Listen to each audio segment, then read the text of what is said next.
สมัยามหลิกของพระเป็นเจ้าเดียวขามาเห็นกว่าซ้อมกันเนี่ยมันเป็นปาบหลิกที่ลีอามมันเป็นปาบหลิกที่ยามยาดก็ผู้สังฆาพวกไหนเจงตั้งอันโฮทาไว้เป็นเฮงปีมันมาอ่องเมียงไรจึงหนังหือในนั่นเขาออกมาสงค่าพี่น้องพร้อมยินเสียงใต้ตีนับยามกุจกูปายามหลิกตั้งสายลมอีกบาดังขาวลงแรงเบิงไหลมาหบทบหบยักกันกว่าแทงวันหนึ่งค่ะย้อนหาตั้งหักเมตตาตั้งนิมใจตั้งจมซื้อหมอนเปียวที่ลูกที่เถาลาพระเป็นเจ้าค่ะมาแต่อยู่ในหูสาเฮาคากว่าหังผาหังมันสิกรรมค่ะณวันมื้อนี้เฮาก็ได้สืบเห็นจานสาลามคาน16คาน17คาน16 17 2คานตัวบ่สุดเอาลีๆค่ะคาน16นี่ค่ะได้จับแสงอันดังลองตั้งอันจุเยซูลูกกระดังตายขึ้นรีบมากค่ะพี่น้องค่ะลีอามแต่จามสลามคาน16ตัวบ่ถึง24ในค่ะนะอันนั้นค่ะเป็นตอนหนึ่งที่มันอยู่ซ้อมกันนะลิขิตความของคริยานลีอามจ้ะค่ะนะกูเมืองค่ะเนาะเฮาค่ะเจอลิขิตความอยู่ก็มีน้ำเสียงมันกว่าหลายเหลียวกันดังเสียงดังหมดบ่ได้เป็นภาษาความลาดเลยก็เย้าคันนะจามสลามคานเก่านั่นน่ะมันเป็นความประโลภแพทย์ที่จับแสงกันดังเจ้าเยซูคริสต์มาถึงจามสลามคาน16ค่ะนะในซ้ำจับแสงอันดังตั้งอันเจ้าเยซูคริสต์ลูกกระทั่งตายขึ้นลิบมาครับพี่น้องค่ะในข้อที่8ค่ะลัดถึงอาสาของเจ้าคริสต์ในข้อที่9ซ้ำเป็นตั้งตายของเจ้าคริสต์ข้อที่10เป็นตั้งอันเจ้าเยซูลูกกระทั่งตายขึ้นลิบมาข้อที่11ซ้ำลาดถึงตั้งอันเจ้าเยซูคริสต์สานขึ้นกว่าเมืองกลางเฮา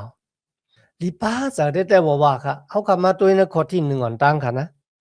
พระเป็นเจ้าดิข้าเว้ยเกียรติเขเฮกังข้าเจ้าสิกรรมดิข้าเจ้าอิงปึงเจ้าเฮาดิข้าโอมันสื่อกันดังยามโยหันคานหาข้อ30ค่ะนะจุยสุรัตว่าเฮาเลยย่อมาในโลกาในบุญดาเฮ็ดจอมหนังอันโลของเฮากุยกะเฮามาบุญดาได้เฮ็ดจอมหนังอันโลของพระเป็นเจ้าพี่น้องค่ะที่แต่มันจุเยซูคริสต์เนี่ยเป็นผู้ที่ยามยาดเพราะว่าเฮาขาดด้วยความสอนก็ยา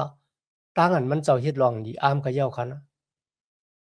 มีคนก็ละที่จะมาแตกตึงนึงกันดังมันเจ้าเลยว่าโกนก้อยค่ะนะพระก็ยังมีพระปาละที่จะมาแตกตึงนึงกันดังมันเจ้าเลยเป็นก็ที่มีโหจะแค่แต่ถ่อมซบเอาความได้เฮ็ดจอมหนังที่พระเป็นเจ้าเฮ็ดค่ะกุยกันในวันเหมือนในเขาค่ะเลยหันคนที่มีสร้างอัตตานเนี่ยค่ะแหละหวังก็เป็นเจ้าเป็นขุนหวังก็เป็นคนที่หับทำการเมืองหลวงปองจึงหลวงเจ้าเนี่ยค่ะนะนั่นก็เป็นผู้กัดแขนห้าเป็นตัติกปั่นปิญญานักวิทยาศาสตร์นั่นก็เป็นโคที่มีตั้งหลักแหลมแซมการนะดังอันเห็นหูหรือฉะนั้นก็เป็นคนหับเจ้าพระเป็นเจ้านะวางปอกใกล้ยุคตัวเจ้าเก่าเป็นเจ้าพระค่ะนะว่าแก้มก็ยังถึกเป็นโกนอยู่ครับนู่นเนาะกุ้ยก็หวังปอกใกล้ลืมตัวใกล้ยุคตัวเจ้าเก่าเป็นพระพี่น้องค่ะในสมัยจำลิขิตเลขคาน2ข้อที่6ข้อที่7ค่ะนะพระเป็นเจ้าผันสร้างให้เป็นโกนเฮาคำมาเฮาแต้มเลยตะมันกลางหาวมันเจ้าก็เฮาก็อยู่ในสร้างตันนั่นแต่ค่ะนะ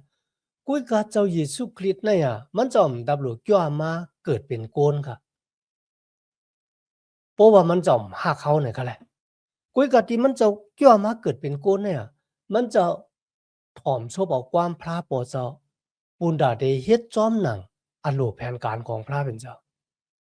มันดีอ่านจังหนังไหนกันนะแล้วข้อที่1ในลัดว่าพระเป็นเจ้าดีค่ะแค่ดอกเกตเกกังค่ะข้าเข้ามาสอนปึงอยู่นะเจ้าอันนี้มันเป็นทางผางตั้งอันจุเยซูคริสต์อิงปึงอากูพระเป็นเจ้าหรือฉะนั้นก็จะมุนอย่ากุนคำดาวิดก็อิงปึงอากูพระเป็นเจ้าจังหนังไหนที่แต่มันเฮาคานในวันเหมือนไหนเฮาคาก็หลู่ไลเข้ามาอิงสอนปึงอยู่ใต้ห่มเงาอันเยิมยัดของพระเป็นเจ้าค่ะ กำแนวขามาโดยข้อที่2ค่ะนะข้าเจ้าเราลาตีเถาลาพระเลยว่าเจ้าเฮาเป็น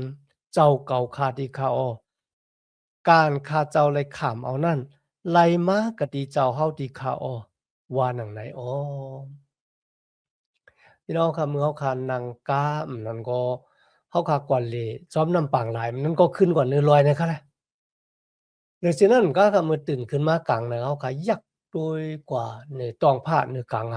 เฮาคาเลยอันเลินลาวนับอ่านเป็นล้านๆหวยค่ะนะมันนำผ่ากันน่ะตัวหนังโกนเฮาขาหอกาเนี่ยนะมันยังผ่ากันนะกุ้ยกับเนื้อกลางเฮาลาวเนี่ยนับอ่านเป็นล้านๆหวยมันผ่ากันนั่นมันบอกว่ามีพระเป็นเจ้าเปิดทิ้งอยู่ค่ะนะพระเป็นเจ้าเปิดทิ้งอยู่กูเพราะฉะนั้นเฮาคาโหลไลต่างเกจูพระเป็นเจ้า要ก็ฮับคำว่ามันจะเป็นพวนผ่านสร้างเครื่องเปิงกามีอีกประดังตูของเฮา หรือเลยหาบข่าวว่ามันเจ้าเป็นพระเป็นเจ้าของเขามันจะเหมือนจังน้ำมัดแถคานเจ็ดขอเช้าสองเช้าสามกันนะที่นั่นก็ลาติพระเป็นเจ้ากันนะวันเลื่อนสุดค่ะที่มีคนมาลาติพระเป็นเจ้าจุยสู้ว่าพระเป็นเจ้าดีค่ะพระเป็นเจ้าดีค่ะข้าเลยข้อหมอกลัดตะลาดังเกตชดนั่นน่ะมาจือเสียงเจ้าเขาข้าเลยลืบผีออกคอผีออกนั่นน่ะมาจือเสียงเจ้าข้าเลยเฮ็ดรองลีอ้ามเนี่ยมาหาบขามพระเป็นเจ้านักขิงนั่นน่ะมืออาซากลิบอยู่นะเมืองโกนเนี่ยยามกุกจะไรพระเป็นเจ้า lấy hết xóm nặng ở lũของพระเป็นเจ้าในวันนั้นน่ะในมัดแถกคานเจ็ดข้อเช้า3มีไว้ว่าเฮาบ่ฮู้จักสูผู้ที่เฮ็ดตั้งเมือกตั้งเรืองกว่าเฮาป่นหน้าป่นตาเฮาตาเนี่ยหลีเสียหลายแต่ค่ะในข้อที่3ค่ะกุนซื่ออันเปิดสิจากกันเหนือเถาลาพระนั้นเป็นเขาจื้ออันแมดหลีหรือต้อนหน้าแลข้าเจ้าจมซื้อหน้าโรงลางหาเลยอยู่รวยกันตั้งเขานั่นอ๋อ โจมเสือหนาลงละดีเลยอยู่เลยจอมเขานะอันนั้นเป็นอักขว้างไอเยเจ้าปุณตาก้นกูก็ค่ะนะเป็นอักขว้างไอเยก็ตีอยู่มาตั้มเจเนพระเป็นเจ้านั่นข้อที่4ครับเขาเจออันเน็ตจอมหลังพระต่างสู่ต่างป้านั่นจางให้ตุกข้านนำหนาตุกหดกันเนือตูเจ้าเก่าอ้อเกาตะกับเขาป้าจอมตั้งอันเขาสักหลูนั่นเกาตะกับไวพระเขานั่นลาก็บ่ซึ่งนั่นค่ะนะ ตั้งอันเลยเป็นก้นของพระเป็นเจ้าเนี่ยมันนำใจก้นกูก็ที่ในรัฐว่าก้นทั้งหลายที่ไว้พระต่างสู่ต่างป้าที่ลูกเครื่องปลูกโจบันพระต่างสู่ต่างป้าก้อยกะก้นก็ในคำรู้มันยื่งถึงเจ้ามุนเหยาคุณอคำดาวิดและกับปานเจ้ามุนเหยาคุณอคำดาวิดก้นป้ากันไว้พระตากูลว่าพระป่าล่าเนี่ยก้อยกะก้นอยู่อิสลามมือกาปานเจ้ามุนเหยาคุณอคำดาวิดอุปเปิง มีก้นก็เลยกว่าไว้พระต่างสู่ต่างป้าค่ะนะจอมหนังปิงยับตลาสิปามีไว้ว่าอย่าไปเฮ็ดวาดโกกว่าพระต่างสู่ต่างป้าหรือเสียเฮาไหนจงอย่าคุณเอาคำดาวิดเนี่ยเอาแต่เฮ็ดแต่แล้วหลวงเนี่ยพระเป็นเจ้าจึงมัดเขาเป็นก็ซ้ายดีอยู่ในหูใจของพระเป็นเจ้าเหมือนในใครเป็นก็ซ้ายดีอยู่ในหูใจพระเป็นเจ้าแก่นะในข้อที่5ข้อที่6ค่ะ ถามลาพระดีค่ะเจ้าเฮาเป็นปูนเป็นตาอันข้าเจ้าเลยขามเอานั่นอีกตั้งเจ้าเฮาปันกาอันข้าเจ้าหลู่นั่นกามีตั้งเสียงตั้งหลวงออาศักต้านข้าเจ้ามือนานั่นมีในมือเจ้าเฮาที่ข้าสู่เกจูเจ้าเฮานั่นเป็นอันดีอ้ำนาที่ข้าเจ้าแลเป็นอันลีงามปุนข้าเจ้าที่ข้าตังเกจูพระเป็นเจ้าพี่น้องค่ะ ปุ่นตาจุยสุกย่อมาในโลกาเนี่ยมันเจ้าเนี่ยเหมือนจึงเป็นคนที่เป็นแขกนะครับนะกุยกะติในจุยสุกย่อมาเยาจุยสุว่ามันเจ้าย่อมาเนี่ยปุ่นตาได้ปันอาศักเจ้าก็เป็นอาศักที่เต็มทนเป็นอาศักที่เปรี้ยวว่าเปซุมอาศักภายวิญญาณอาศักเถาวราค่ะนะในโยหันคัน10ข้อที่10ค่ะโยหันคัน15ข้อ11ซ้ำมีไว้ว่าจอมหนังที่เฮาเลยลัดสู่ทั้งหลายปุณดาสุติมีตั้งโจมซื้อมวลเปี่ยวนะเฮาตั้งโจมซื้อของเฮาเนี่ยติดแต่อยู่ในสูนั่นน่ะเฮาเลยลัดสู่ยาคัน16ข้อที่7แห่งค่ะ เกายองย่อเถาลาพระก็ปือมันจะอ่อนส่งเก่านั่นอ้อนึกขิงกลางขึ้นก็จากอันหู้ตัวเจ้าเก่านั่นปันสติที่เก่าอยู่อ้อมีหวางขึ้นที่เฮานอนรับกันนะขึ้นที่เฮานอนรับนั่นน่ะเฮาคุกจะไล่พลาแน่ก้อยกาจะมุนอย่าคุณเอาคำดาวินเนี่ยมันคุกจะไล่พลาเป็นเจ้า คำนี้เขากลับมาถึงข้อที่8ถึงข้อที่10ค่ะก็เอาถาวรพระไว้ซื้อนาเตอตาเกาอยู่สี่อ้อก็เปิดอันมันเจ้ามีจำแลเก่าไหลตรงไหลคอนเปิดในแลหูจะเกามีดังอันโจมซื้อวิ่งเห็นเกาก็มีดังอันมนเปียวแลตูคันทาเกาไหลลืออยู่โล่งหลีหลอดหลีอ้อลองมันจำเจ้าเก็ดเขเฮกังคาเจ้าเสกติตันโคตั้งตายดีคาอ้อ ก็อันเจ้าเฮาฮักแปลงนั่นก็จอมหนังที่เฮาคาไหลอุบกันเมื่อไกลแก้มสลามคัน16เนี่ยเยิงถึงตั้งอันเจ้าเยซูอาสากลิบอยู่ตั้งอันมันเจ้าขามตอกซับตายเลยตั้งอันมันเจ้าลูกกระดังตายขึ้นดิบมาอีกตั้งอันมันเจ้าสานขึ้นเมื่อก่อนเมืองกลางเอาในเป็นแก้มสลามที่จับแสงอันตั้งอันเจ้าเยซูลูกกระดังตายขึ้นดิบมาก็บ่ซังเฮาข่าวว่าจังหนังไหนคะล่ะบ่ได้จัง วันปิ่นเตกุกเตนั่นน่ะวันที่วิ่งเห็นมาจากพระเป็นเจ้าเกี่ยวลงมาเหนือตะเปเจ้าสลาเปตู้โหลาดเนี่ยเอาเนื้อยามสลามเนี่ยค่ะโหลาดมีไว้เนื้อตะมันเจ้าค้านสองคอเศร้าหาตัวบ่ถึง31เขาตะมันเจ้าค้านสองคอเศร้าหาตัวบ่ถึง31 ปืนไหนแลตาวิดแต้มไว้ลองมันเจ้าเลยว่าเกาจำหันถาวราพระสือนาเตอตาเสียมตาดอ้อมันเจ้ามีอยู่ภายขวาเกาแลก็มเลยฮอดถึงตั้งอันกูเหเจอสันปืนไหนแลหูเจอเกาปังจืนอ้อความเก่าก็สว่างซื้ออ้อหรือเช่นนั้นเกาอันเป็นก้นอันจางลู่จางเหลียวในก็เปิดตั้งอันมุงทามองทาแลตักไหลลือเจ้าอ้อเจ้าเฮา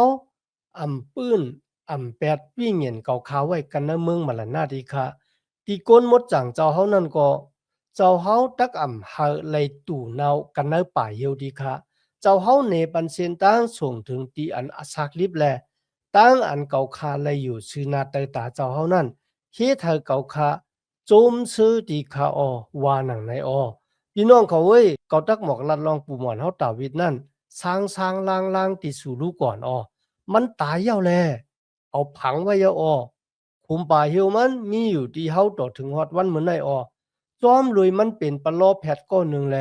ผู้หันลองตั้งอันพระเป็นเจ้ามีความกะตี้อันเจือนจะว่าไว้ตีมันลุยลองอันมันเจ้าตักเลยยุกต่างไว้คุณหอคำป้าหนึ่งกันเนจื้อคือมันนางกันเนปะหลังมันนั่นออดาวิดนั่นยังหู้ทาแลฮอลาดไว้ลองเจ้าคริดตักลูกขึ้นลิฟต์นั่นแลว่า วิ่งเห็นมันเจ้านั่นไรแปดไว้กันนะเมืองมันละหน้าเนื้อมันเจ้าก็ไรตู่ไรเนากะติในขุมป่าเหี่ยววาหนังในอ๋อในขณะเดียวข่าวว่าแก้มสลามคาน16เนี่ยมันจับแสงกันดังอันจุยสู้ตายและตั้งอันจุยสู้ลูกกำลังตายขึ้นดิมาพอไว้ทาอ่อนทางจุยสู้ติมาเกิดเนี่ยเกาปากถึง1 เฮงปี ก็เพราะฉะนั้นสมาคมดีพระเป็นเจ้ามันเป็นความประโลภแพทย์มันหลีแต่บอกว่าต่างกี้สู่พระเป็นเจ้าค่ะนะพี่น้องค่ะสละเปตุสร้างลางเหนเขาว่าเจ้ามุนอยากคุณเอาคำใดโหทาลองมันเจ้าโหทาลองตูเจ้าเก่าเขาตายอ่ะคุมไปอยู่เขาก็มีอยู่กุ้ยกาเจ้าเยซูบ้านเนี่ยมันเจ้าลูกกำลังตายขึ้นดีมาหรือเช่นนั้นก็สละปอลูกก็เอาเนื้อแก้มสลามขั้น16เนี่ย พี่น้องก็อ่านนะตำมานเจ้าข้าน13ข้อ35ถึง37ตำมานเจ้าข้าน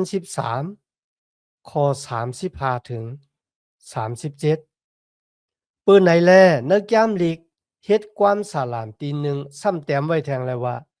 ที่เจ้าอันมดจางเจ้าเฮานั่นจึงเจ้าเฮาตักปันขว้างหาไลตู่ไลเนากันเนกขุมป่าเหียวว่าหนังไหนไว้รู้ก่อนอ้อ 36ค่ะ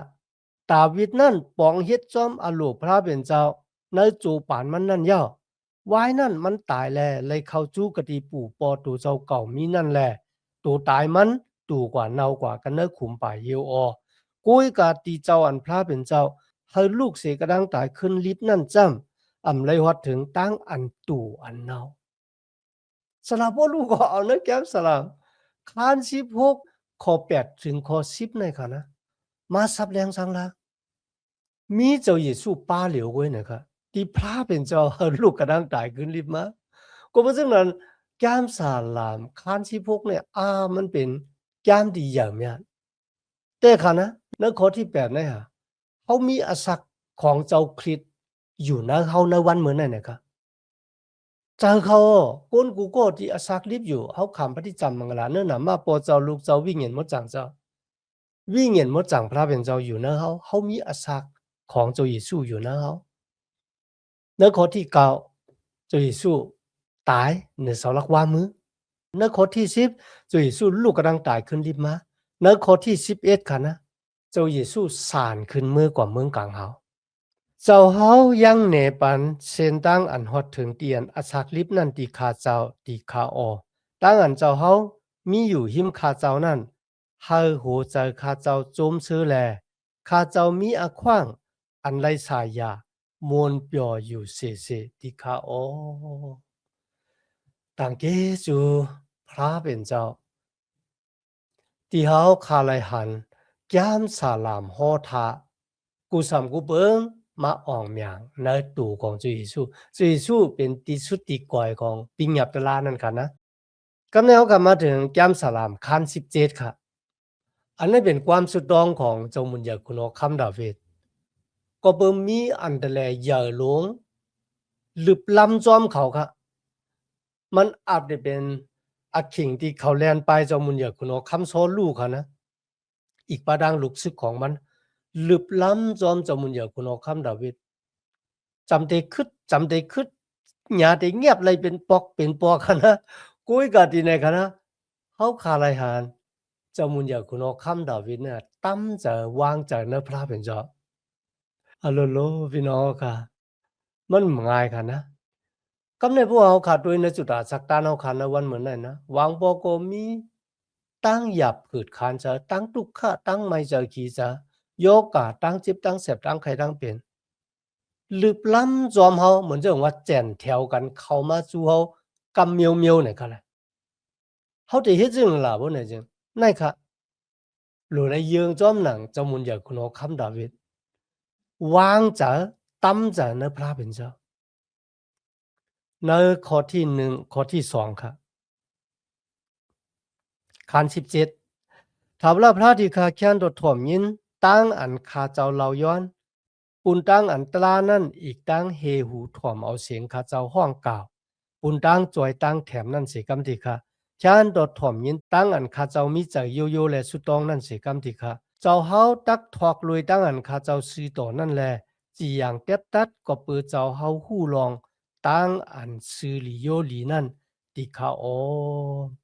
อันนั้นจะมุนอยากคุณเอาคำดาวิดลาถึงลองตั้งอันเขาเป็นก้นสื่อหลีโยหลีก้อยเขาขันนวันเหมือนในเขาบ่มีดังสื่อดังโยเขาหลมเยเหลียวนั่นก็หลตั้งหักเมตตาของพระเป็นเจ้าครับเนื้อข้อที่3ฮะเจ้าเฮาหู้หันหูเจอข้าเจ้าที่เขาอ้อ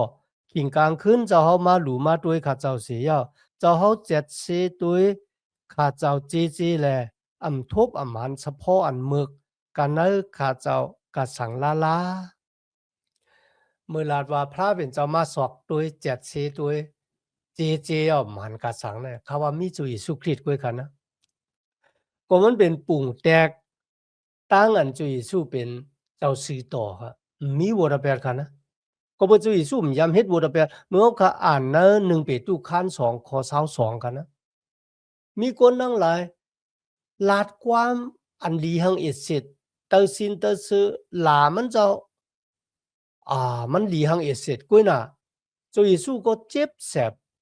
ขามตั้งทุกเข้าเวทนากุ้ยกามันจอมลาดความมันหลีหังเอเสร็จที่เป็นความมีวรแปดในกันแหละเอามา1เปตุคัน2ข้อ23คันนะพี่น้องค่ะอ่านด้วยกันเนาะ1เปตุคัน2ข้อ22 23ค่ะในแก้มสลามคัน17ข้อ4 ข้าเจ้ารัดความหาวความจามเหมือนเปิ้นต่างก็แลข้าเจ้าถอมมาเอามิ่งเจ้าเฮาซ้ำอ่ำกว่าอ่ำไปจอมเนื้อเส้นต่างเขาเจือนหาวจามนั้นติคาเมื่อลัดถึงก้นหาวจามเนี่ยมันลัดถึงพลาขลาดไหน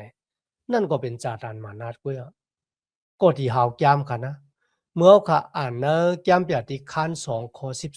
13อันนั้นได้ลัดถึงจื้อเจ้าของพระเป็นเจ้าค่ะนะเปิดกำมัม ทีนี้เลยลาดว่าจาดานมานัดเนี่ยไลแหมก้นสีต่อของพระเป็นเจ้ากันนะเลยมาย่ายุกจามโดยก้นสีต่อของพระเป็นเจ้ากุยกะจะอีสุ่มยำคำตุงเขี้ยวตุงหึมของจาดานมานัดเขาขาดให้ใกล้ๆคำกันนะหวังปอกนะกายกรรมวจีกรรมมโนกรรมเนาะพีดเปิงอยู่กูวันรวยเลิศเมียจุยสู้สุปอดล่างปั่นเฮาขาววันเหล่าวันนั้นเหมือนเจิงเฮาอาบน้ำมันเนาะโมจังขาวสาเฮ็ดให้เฮาตั้งพระเป็นเจ้ามีตั้งศึกสำจำจะอันดีซ้อมกันก็รวยเลิศเมียของเจ้าเยซูคริสต์แลรวยตั้งเฮาคันหนองตาล้างพิษคุกจะไล่ไหม้จะอุระเปียดขึ้นมาหามันเจ้านั้นเขาอ๋อแก้มสาลามข้อที่5ข้อที่6ในกันนะลัดถึงรองตั้งอันเฮาคา หมอมันจะตั้มจะว่าเมื่อเขาสุดต้องนั่นน่ะพระเป็นเจ้าถ่อมยินตั้งหยับผืดเดียวขาเลยหบทบเขาลาดเหนมันย้อนหามันเจ้าจอยมันเจ้าละยินนะครับเนื้อแก้มสาลามคาน17ข้อ7ข้อ8ครับที่ในลาดถึงพระเป็นเจ้าเนี่ยเปียนี่ตั้งหักมันเขิงของมันเจ้ามันเจ้าเอาเขาซ่อนไว้ใต้ปีกของมันก็เอาส่งเอาแมปไว้นั่นค่ะนะซ่อนไว้อยู่ใต้ปีกของมันที่ในเฮ็ดเอาคักคุกจะแลย่ามันออกกว่าคาน19ข้อที่4ค่ะนะพระเป็นเจ้าถามคนมิวอิเสลาว่าจองสู้ไลหันการงานที่เฮาเฮ็ดต่อคนมิวอียิปต์มือพระเป็นเจ้าได้ป้าเขาออกเมืองอียิปต์มากันนะเฮาเลยยุกยองสูเฮาเจ้าปีกเฮาเนี่ยป้าสู่มาถึงเฮาเนี่ยกันนะยกว่าเฮ็ดเอาเขาคุกจะเลยมัดแทกคาน23ข้อ37แตงอ่ะวันที่จุยสุดเด็กเข้ามาที่เวียงเยรูซาเล็มอ่อนดังที่มันจะติดขันตอกจับตายในสลอกว่าจุยสุลาดว่าโอ้เวียงเยรูซาเล็มเวียงเยรูซาเล็มเมื่อไรแหมก้นที่เป็นปลอแผดตั้งหลายเมื่อไรเอาหมักหินปือก้นหับเจอของเฮาตกบ่ตายเฮาเคยเฮ็ดเหมือนเจ้าหนังแม่ไก่อะ เอามาเนี่ยมาอยู่แต่ปีกของเขามาห่มโต้มไว้เนี่ยกันนะกุ้ยกะเนี่ยมันขำมาจูเขาเนี่ยฮัลโหลอันนั้นเนาะเป็นตั้งอันพระเป็นเจ้าฮักได้กันนะพี่น้องก็ด้วยกันนะแม่ไก่เนี่ยขันว่าตัวมันเล็กๆจังนั้นกันนะเพราะว่าเหยี่ยวห้าหุ้งห้าได้มากินลูกมันกันนะมันเป็นสัตว์เดรัจฉานที่คัดขันนะดังอันเก็ดเขกลางลูกมันว่าจังว่า โอ้มันเคยกินลูกเขาก็ฆ่ามตัวตายเขากว่าอ่อนตังบ่กระด้านค่ะนะก็บ่จั่งนั้นที่ในจุยสู้เลยอ้างว่าเขาเคยเฮ็ดเหมือนจังหนังแม่ไก่ที่นั่นเป็นปุ่งห้างของตั้งอันเจ้ามุนเหยียวคุณอคำดาวิดสุดตองเหยาก็พลาเป็นเจ้าก็ซ่อนมันไว้ส่งมันแมปมันไว้อยู่ใต้ปีกของพระเป็นเจ้าแล้วข้อที่8ค่ะนะเกียรติขี้ให้กังคาเจ้าเหมือนเจ้าหนังอันเจ้าเฮาให้กังหุยตาเจ้าเฮานั่นแลเอาคาเจ้าห่มสุมไว้กะตีห่มปีกเจ้าเฮาเสกะตีตั้งอันโกนให้โกนหมึกตึกโตนั่นเสกำติคะยานสู่อันคาเจ้าตายนั่นมีไว้เลียบหอบคาเจ้าเสียาวเขามีเจออันจังเอ็ดดูแลเขามีศพอันลัดปกแผ่นแผ่นสูงอยู่ที่ขาอ๋อแล้วข้อที่11ค่ะเมื่ออันเขาล้อมหอบข้าเจ้าอยู่เตียนข้าเจ้ากว่าตีเหลอตั้งเหลอนั่นล้อมเปิดทะอักขว้างอันตักตึดจันข้าเจ้าตกตีขาออเขานั่นเป็นเหมือนเจ้าหนังสางซีอันล้อมข้าเจ้าอยู่ปุนันตักยาสิข้าเจ้าเฮาเป็นปอดเป็นตอนตีขาออลองในก็จับเสียงอันนั่งจมุนยาคุณอคำดาวิดครับ พระเป็นเจ้าถอมเอาความสุดตรงของมันเนื้อขิงนะครับจงมุนเหยคุณเอาคำดาวิดก็ส่งแมปอยู่เนื้อทำโอยอก็สุดตรงย้อนหาพระเป็นเจ้าจอยมันค่ะเนื้อขิงข้าวยามเลยมันเหมือนเจังว่าย่านสู่ของเขาเนี่ยมีเอ็นแห้งนำหรือเขาในคณะก็เป็นเช่นนั้นนะวันเหมือนในคณะเขาขาดทั้งหลายที่เป็นลูกของพระเป็นเจ้าเอ็นแห้งอันใหญ่เมียดของเขาอยู่ที่พระเป็นเจ้าตั้งจอยแถมอันใหญ่เมียดของเขาก็อยู่ที่พระเป็นเจ้าแล้วเขาขาเลยหันจุยสู้เฮ็ดหนีเขากันนะเมื่อมันเจ้าอาศักรีบอยู่ในโลกกันเนี่ยจุยสู้เลยเฮ็ดหนีเขาว่าพระเป็นเจ้าเป็นเอ็นแห้งมันเจ้าพระเป็นเจ้าเป็นตั้งจอยแถมของมันเจ้าเหมือนเจ้ามุนเยคุณเอาคำดาวิดนักขิงเนี่ยเมื่อเขาโหบยาอันเตแลเนี่ยเขาฮู้ว่าเอ็นแห้งและตั้งจอยแถมเขามีอยู่ในพระเป็นเจ้ามีดังนั้นต่างเกจูพระเป็นเจ้ายันนะที่มาเห็นจามลีกว่าซ้อมกันตัวพอถึงไอ้เขียงเขาขาดสุดเสียงกว่าในวันเหมือนไงย้อนหาตั้งหักเมตตาตั้งนิมจาตั้งสมซื้อมวลเปียวตีลูกตีเถาลาพระเป็นเจ้าขามาแต่อยู่ในหูเจ้าขากว่าหางผ่าหางมันเสกำคามาสูงค่า